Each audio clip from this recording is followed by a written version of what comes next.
Halo semuanya, Assalamualaikum warahmatullahi wabarakatuh. Apa kabar kalian hari ini? Sehat?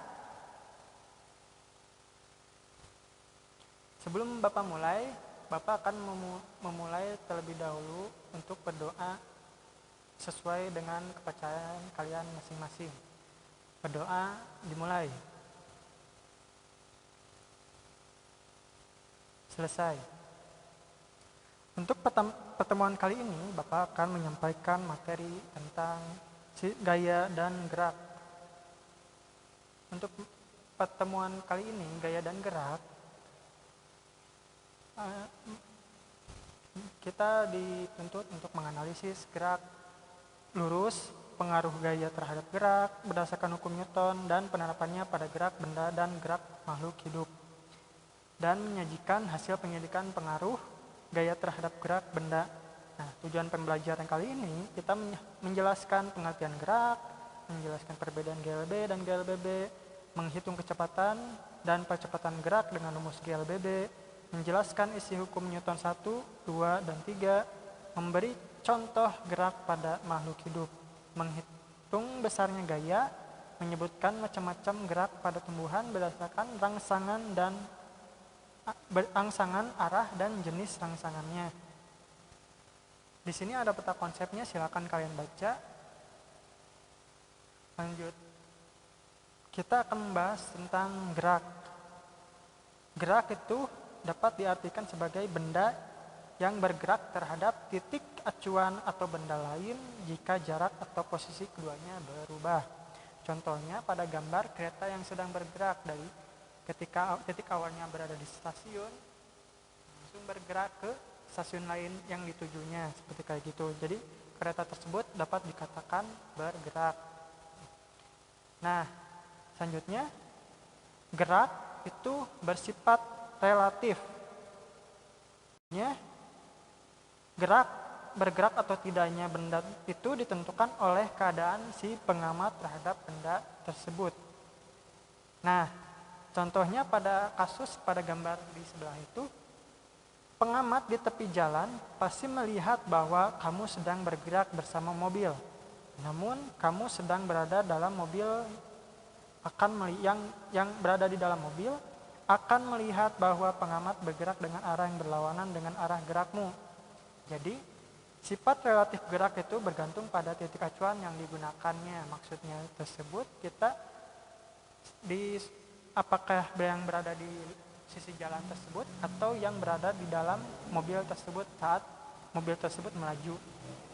Selanjutnya, jenis-jenis gerak itu terbagi menjadi gerak menurut benda dan gerak menurut lintasannya.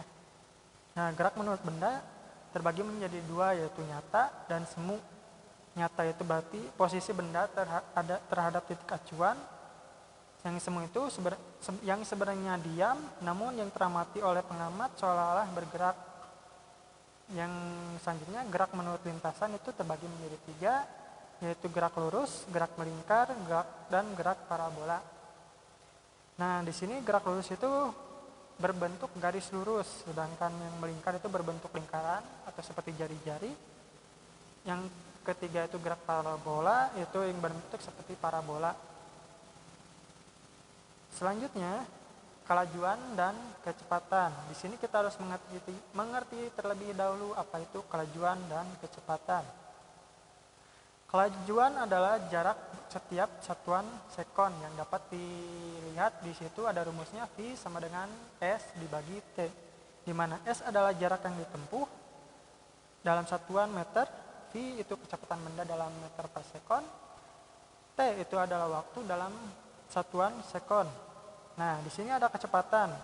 Kecepatan itu merupakan perpindahan setiap satuan sekon, jadi keseluruhan dari jarak dan waktu.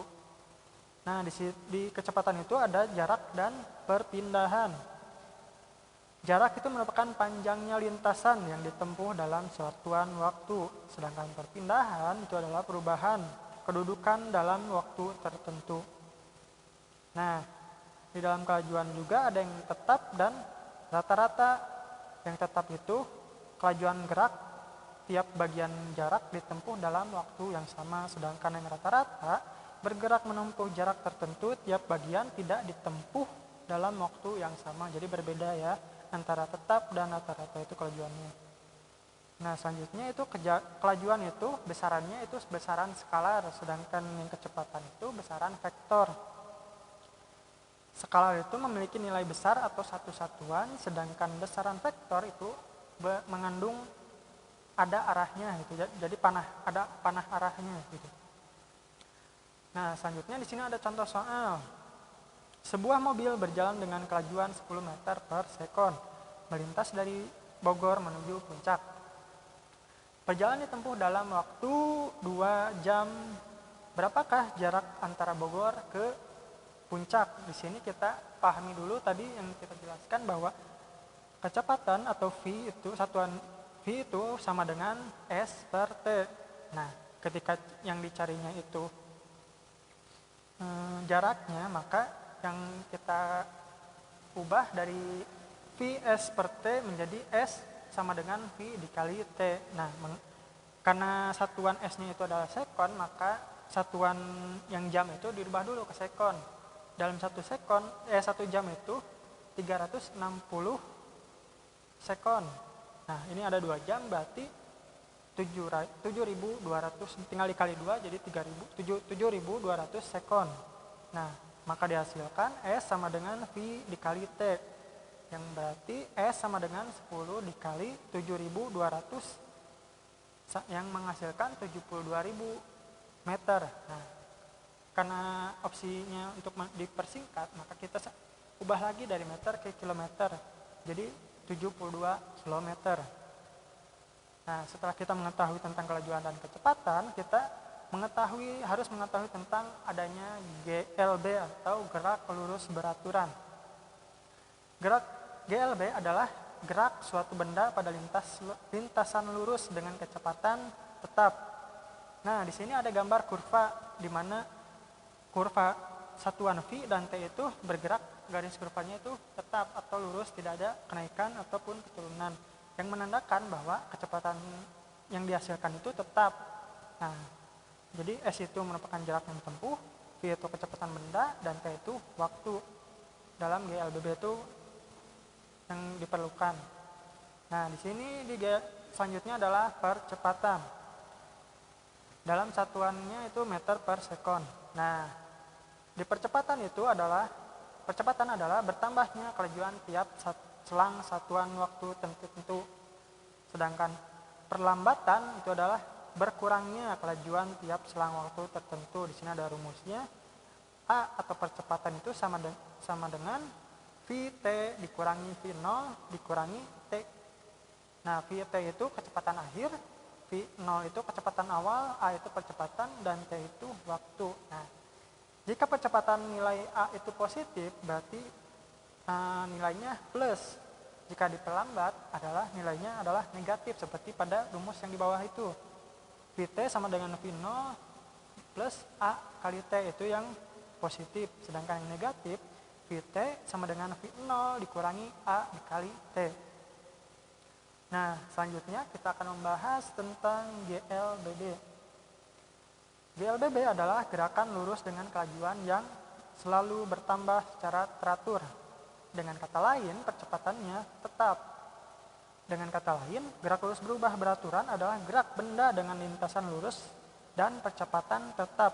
Akibat gerak lurus berubah beraturan ini adalah gerak benda yang dipercepat beraturan atau gerak benda diperlambat beraturan. Jadi ada GLBB-nya itu ada yang dipercepat, ada yang diperlambat beraturan, dan dipercepat beraturan. Nah, selanjutnya adalah gaya. Gaya adalah dorongan atau tarikan yang menyebabkan perubahan bentuk, arah, gerak, dan kecepatan benda. Nah, gerak dipercepat beraturan itu gayanya searah-arah dengan gerak sehingga mengalami percepatan secara teratur. Sedangkan jika gerakannya diperlambat secara beraturan, maka gaya berlawan arah dengan arah gerak sehingga mengalami perlambatan secara atur. Jadi ada gesekannya atau tolakannya itu yang diperlambat itu. Nah, selanjutnya adalah resultan gaya. Gaya adalah besaran vektor sehingga terdapat besaran dan arah. Nah, satuannya itu dalam SI itu adalah Newton, atau N dalam CGS adalah Dien atau D kecil. Gaya dilakukan dengan garis berarah secara arah panah dengan panjang mewakili besar gaya dan arah anak panah adalah arah gayanya. Jadi bila panahnya ke kanan berarti arah gayanya juga ke kanan. Bila arah panahnya ke kiri berarti arah gayanya ke kiri. Nah, lambang gaya adalah F besar. Titik A adalah pangkal gaya atau titik tangkapnya gaya ke yang dituju, titik yang dituju. Nah, untuk mengukur gaya, alat ukur yang digunakan adalah neraca pegas atau dinamometer, di mana pada alat neraca pegas itu ada massa yang dipengaruhi oleh gravitasi yang dapat mengukur gaya tersebut. Nah, di sini selanjutnya adalah resultan gaya. Resultan adalah dua atau lebih gaya yang bekerja pada suatu garis kerja yang bersimbol R besar. Nah, gaya yang segaris dan searah itu dapat dijumlahkan. Bila gaya yang segaris berlawanan arah maka dikurangi. Nah, macam-macam gaya, adanya gaya otot, contohnya gaya otot, gaya magnet, gravitasi bumi, mesin, listrik, dan pegas. Nah, di situ gaya otot itu pada tubuh kita, contohnya pada otot tubuh kita untuk mendorong dan menarik. Sedangkan gaya magnet dipengaruhi oleh gaya magnet untuk menarik besi. Gaya gravitasi itu adalah untuk gaya tarik bumi terhadap benda di permukaan bumi. Gaya mesin adalah gaya dari hasil kerja mesin. Gaya listrik adalah dihasilkan dari muatan listrik. Sedangkan gaya pegas adalah gaya kerja yang benda elastis. Gaya dari kerja benda elastis. Nah, selanjutnya itu adalah gaya gesek. Gaya gesek adalah gaya yang timbul akibat pergeseran dua permukaan benda atau lebih. Gaya ini dipengaruhi oleh berat dan kasar atau halusnya permukaan benda. Gaya gesek dapat menimbulkan keuntungan dan kerugian. Nah, di sini ada gaya gesek statik, mekanik, dan kelajuan kritis yang ada di gaya gesek tersebut. Nah, gaya gesek kinetis itu biasanya lebih besar dibandingkan gaya statik maksimum. Nah, gaya statik itu gaya gesek saat ketika diam atau belum bergerak, sedangkan gaya gesek kinetis adalah gaya saat benda sudah bergerak. Sedangkan kelajuan kritis adalah batas kelajuan gerak yang berada di udara. Nah, selanjutnya ketika sudah selesai menjelaskan tentang gaya gesek, kita akan menjelaskan tentang gaya dan percepatan. Percepatan adalah perubahan kecepatan per satuan waktu. Percepatan gerak benda terjadi karena ada gaya yang bekerja untuk benda tersebut. Nah, seperti yang dilihat di gambar yang sebelah kanan atau sebelah kanan kalian yang menunjukkan adanya panah yang searah dan panah yang berlawanan itu, di mana yang satunya itu arahnya sama, berarti ada penambahan gaya. Percepatan kalau resultan gayanya atau arahnya berbeda itu terjadinya perlambatan. Nah, di sini dapat dilambangkan dengan A kecil dan yang bila berlawanan adalah minus A percepatannya. Nah, selanjutnya aplikasi dari gaya tersebut pada jembatan adalah contohnya dalam proses pembuatan jembatan. Jembatan yang ada di sekitar kita itu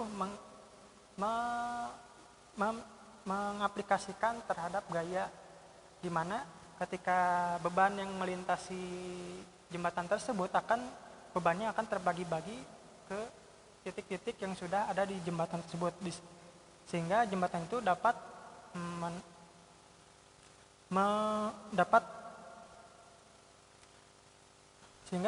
sehingga jembatan tersebut dapat dilewati oleh beban yang berat tersebut, karena gaya tekannya benda yang melewati itu dapat tersalurkan ke titik-titik yang sudah ada di jembatan tersebut, misalnya di jembatan yang ada di gambar ini.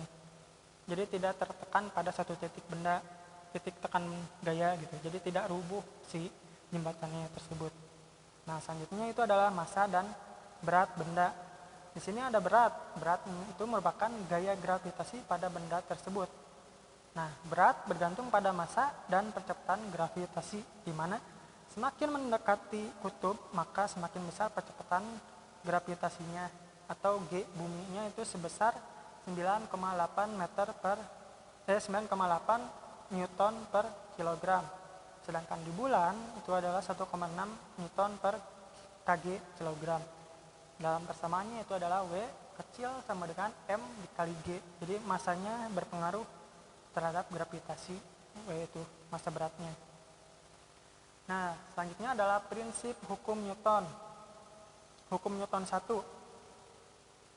Hukum Newton 1 itu adalah resultan gaya-gaya yang bekerja nol, atau tidak ada gaya yang bekerja pada benda, maka benda itu akan diam atau bergerak lurus beraturan.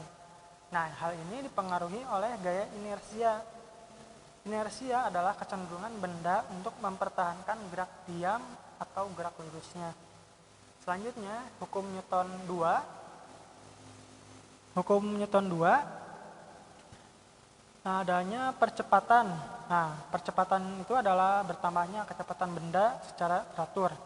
Faktor yang mempengaruhi kecepatan benda adalah massa dan gaya, atau dalam persamaannya adalah F sama dengan M dikali A. Percepatan berbanding lurus dengan gaya dan terbalik dengan massa. Arah percepatan sama dengan arah gaya. Jadi yang paling berpengaruhnya itu adalah gaya dan massanya yang paling berpengaruhnya. Nah, selanjutnya adalah hukum Newton ketiga. Hukum Newton ketiga itu ketika benda pertama memberikan gaya pada benda kedua, maka benda kedua memberikan gaya yang sama besar pula pada benda pertama dengan arah yang berlawanan. Nah, hal ini karena terjadinya hukum aksi dan reaksi. Gaya aksi akan mendapatkan gaya reaksi yang sama, besar, tapi bekerja pada dua benda yang berbeda. Jadi sudah tahunya apa yang membedakan antara hukum Newton 1, 2, dan 3. Seperti itu. Nah, di sini ada gaya berat dan gaya normal. Gaya berat adalah gaya akibat percepatan gravitasi bumi dan menuju pusat bumi, yang tadi adanya gravitasi yang mempengaruhi massa tersebut. Nah, gaya kontak terjadi saat dua benda bersentuhan antara kotak atau benda yang satu dengan lantai permukaan yang ada di bawah kotak tersebut, di mana saling bersentuhan antara satu dengan yang lainnya. Nah, gaya kontak itu tegak lurus dengan permukaan kontak sering disebut dengan gaya normal, atau gayanya tidak berubah sama sekali atau diam atau tetap tidak melakukan perubahan. Nah, selanjutnya setelah kita mengetahui gaya berat dan gaya normal, kita lihat gerak pada makhluk hidup. Gerak pada benda tak hidup terjadi karena adanya gaya yang bekerja pada benda tersebut, sedangkan gaya makhluk hidup seperti hewan dan manusia terjadi karena adanya sistem gerak seperti otot, tulang, dan sendi. Bayangkan ya, kalau manusia atau hewan makhluk hidup itu tidak mempunyai otot, tulang, dan sendi, berarti kaku tulangnya tersebut, tidak dapat digerakkan sama sekali oleh kita. Nah, contoh gerak pada makhluk hidup adalah pada hewan berjalan, berlari, berenang, dan sebagainya. Sedangkan pada tumbuhan, yaitu merupakan salah respon terhadap rangsang yang diperoleh, seperti suhu, bahan kimia, sentuhan, dan intensitas cahaya. Nah, pada tumbuhan terbagi menjadi 3, yaitu gerak otonom, gerak higroskopik, dan gerak esionom. Kalau otonom itu secara otomatis, higroskopik itu terjadi karena perubahan kadar air, esionom itu adanya gerakan rangsang dari luar yang berpengaruhnya. Nah, contohnya itu adalah nasti, tropisme, dan taksis. Seperti yang nasti itu fotonasti yang dipengaruhi oleh cahaya pada tumbuhan kacang-kacangan, atau yang kacang polong ketika disinari oleh matahari akan pecah gitu, fotonasti itu. Nah, selanjutnya kita akan melihat latihan soal dulu. Di sini ada sebutkan pengaplikasian hukum Newton dalam kehidupan sehari-hari. Yang kedua itu, seorang anak mendorong kotak dengan gaya sebesar 50 N. Jika kotak tetap diam atau tidak bergerak, berapakah gaya gesek antara kotak dan lantai? Yang ketiga itu, sebuah kotak bermassa 50 kg didorong dengan gaya 200 N di atas lantai licin. Berapakah kecepatan yang dialami benda tersebut? Nah, untuk membantu menjawab pertanyaan ini, Bapak akan menampilkan salah satu media interaktif yang Bapak ada di internet. Nah, di sini ada contoh perubahan gaya. Di situ tinggal diklik-klik keterangannya di checklist. Nah, di pad penjumlahan gaya ini, kita dapat melihat bagaimana resultan gaya yang diterapkan akan terjadi dalam kehidupan sehari-hari. Contohnya, pada kegiatan melakukan tarik tambang yang dapat kalian lihat di layar kalian, kita lihat si kecil itu besarnya 50 N. Sedangkan yang sedang itu besarnya 100 N. Sedangkan yang paling besar itu besarnya 150 N. Nah, kita coba tempatkan si kecil dengan si kecil. Kita lihat siapa yang paling kuat resultan gayanya. Klik mulai. Ya, lihat kita itu jumlah resultan gayanya itu 0, berarti si anak kecil dan anak kecilnya satu lagi memiliki resultan gaya yang sama atau tetap. Coba bandingkan ketika kita menambahkan dengan orang satunya lagi, misalnya ditambahkan dengan yang paling besar. Jadi berapa itu? Yang besar ditambahin kecil, dari 150 N ditambah 50 N menjadi 200 N. Sedangkan yang satunya lagi, yang sisi kiri itu yang warna biru itu 50 N. Apa yang terjadi resultan gayanya? Kita lihat.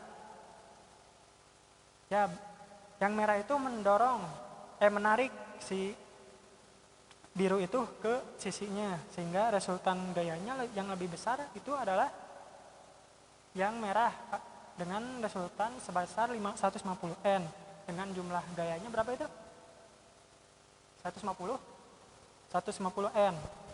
Nah, selanjutnya kita akan membahas tentang media yang lainnya.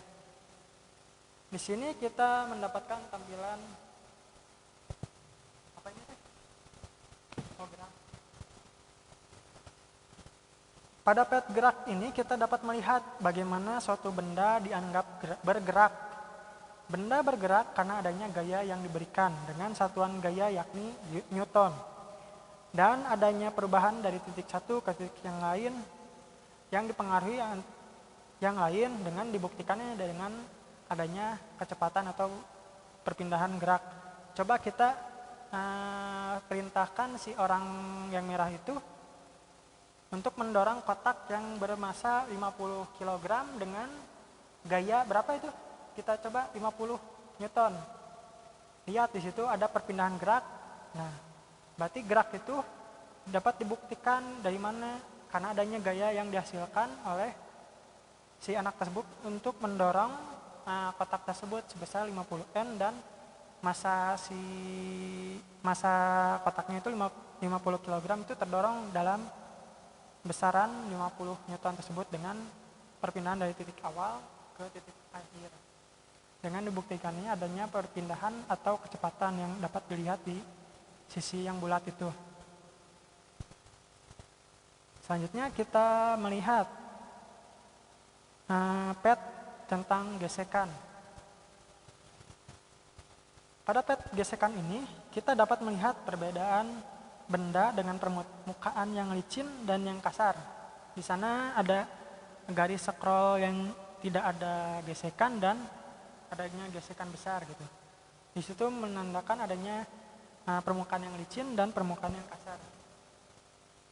Coba kita perintahkan si yang warna merah itu untuk mendorong pada permukaan yang licin. Nah, kita lihat dalam dorong dengan menggunakan gaya sebesar 50N, si anak tersebut sudah bisa mendorong kotak tersebut untuk bergerak dari satu titik ke titik yang lainnya. Sedangkan pada permukaan, coba kita reset lagi ke awal, permukaan yang kasar, dengan menggunakan gaya yang sama, itu si anak tersebut atau yang merah tersebut sangat kesulitan untuk mendorongnya karena terjadinya gaya gesekan. Maka diperlukan gaya yang lebih besar untuk mendorong si kotak tersebut, sehingga kotak tersebut dapat berpindah. Nah, contohnya seperti itu.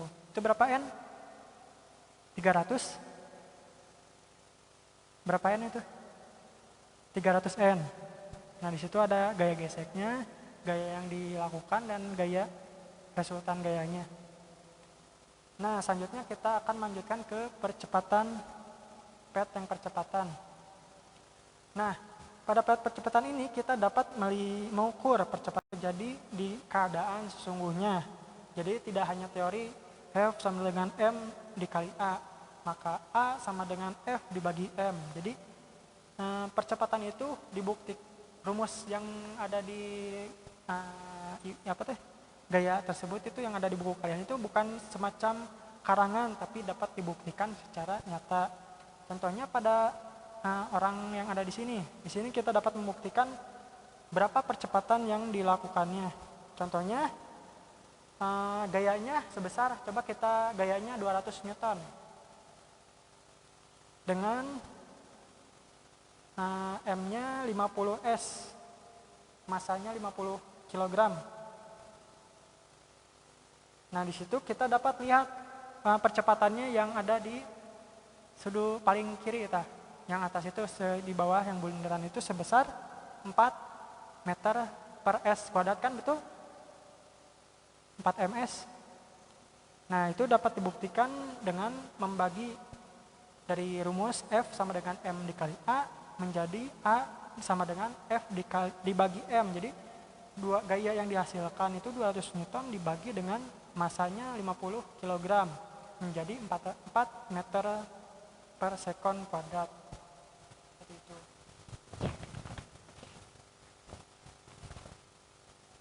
Nah, selanjutnya kita lihat kembali ke PPT yang tadi. Nah, ini latihan evaluasi ini silakan kalian catat dan kerjakan di rumah.